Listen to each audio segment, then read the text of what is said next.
सुप्रभात। मैं डॉक्टर अशोक कुमार प्रत्यस्थ। आज मैं एक कहानी बिल्ली के गले में घंटी कौन बांधे, इसका एक नया स्वरूप आपके सामने रखने जा रहा हूँ। वो इस प्रकार से है कि एक बिल्ली थी जो चूहों का शिकार किया करते थे। सभी चूहे उससे आतंकित रहते थे, त्रस्त रहते थे।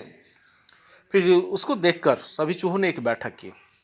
बैठक में इस पर चर्चा हुई कि आखिर इसका बचाव कैसे करें। ये बिल्ली आती है, हम लोगों का शिकार कर लेती है। तो इस क्रम में जो बुजुर्ग चूहा था वो बोला कि देखिए, इसका एक ही बचाव है कि जो इसकी आहट हमें पहले लग जाए कि वो बिल्ली आ रही है, तो हम अपना बचाव कर सकते हैं। तो इस पे चर्चा होने लगी कि आहट कैसे पता लगेगा कि बिल्ली आ रही है। तो फिर बुजुर्ग चूहा ही ने बताया कि ऐसा करें कि इसके गले में एक घंटी बांध दें, घंटी की आवाज़ सुनकर हम अपने बचाव कर सकते हैं। तो सभी ने उसको बहुत अप्रिशिएट किया, कहा कि बहुत ही अच्छा विचार है। लेकिन समस्या एक आई कि बिल्ली के गले में घंटी कौन बांधे। जब ये सामने बात रखी गई तो सब एक दूसरे का मुंह देखने लगे। कोई तैयार होने नहीं जा रहा था, क्योंकि वो जान रहा था कि उसके गले में घंटी बांधने का मतलब है मौत, बिल्ली खा जाएगी। लेकिन एक युवा चूहा था, वो तैयार हुआ। वो बोला कि मैं बिल्ली के गले में घंटी बांधूंगा। सब ने जिज्ञासा वक्त उससे पूछा कि तुम ऐसा ये काम कैसे करोगे। तो उसने कहा कि ये काम मेरे ऊपर छोड़ दीजिए। तो कहा चलो ठीक है, तुम ऐसा काम कर लो।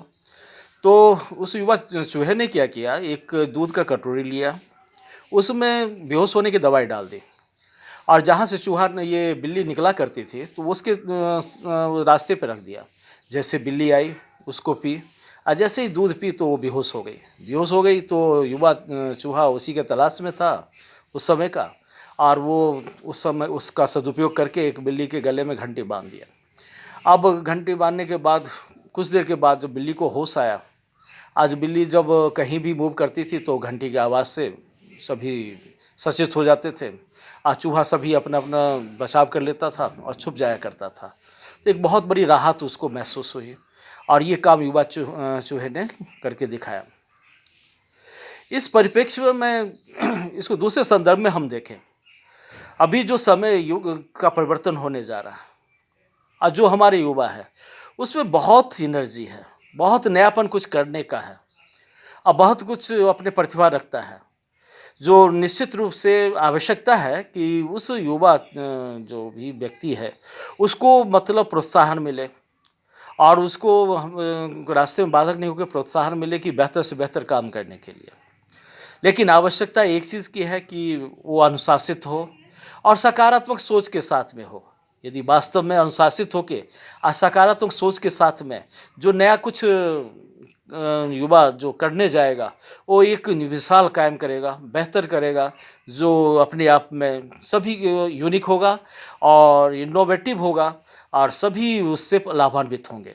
तो इस बात को हमें एक्सेप्ट करना होगा कि जो नया जनरेशन है बहुत फास्ट है, बहुत तेज़ है, काफ़ी प्रतिभाशाली है, और आवश्यकता है उसको और बढ़ाना, उत्साहित करना, और अनुशासित करके एक सकारात्मक सोच के साथ में अच्छे काम करने के लिए प्रेरित करना। धन्यवाद।